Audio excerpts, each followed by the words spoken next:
Hey, good morning, Hope Community Church. I've been talking from the book of Jeremiah. And in Jeremiah chapter 2, God's calling the prophet before him. And he's talking about Israel, how Israel um, has pursued other gods. And God is asking Jeremiah some questions here. In Jeremiah 2:11, he says this: Has a nation changed its gods, even though they are no gods? But my people have changed their glory for what does not profit. So in other words, he's saying, hey, other nations aren't doing this, um, even though they're not really worshiping God. He says, but why does my nation do that? Why do the people of Israel do that?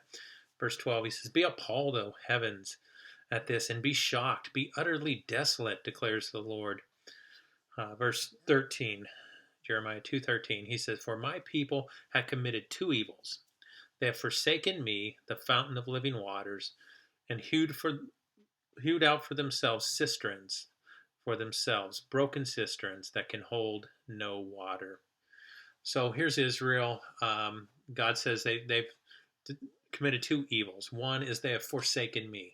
Instead of going to God, letting Him be the living waters, going to Him for everything they need in life, they've forsaken Him. And secondly, instead of going to Him, they make their own cisterns.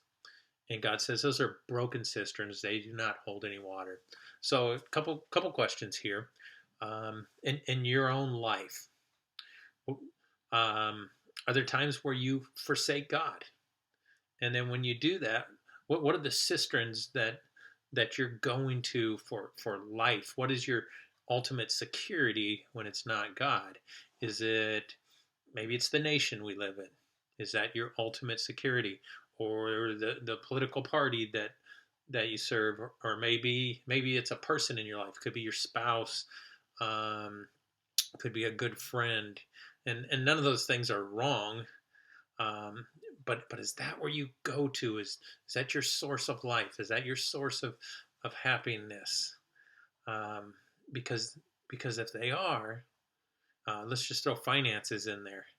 If that is your source, if that's everything you're counting on, God says you've forsaken me, and you have a cistern, broken cisterns that hold no water.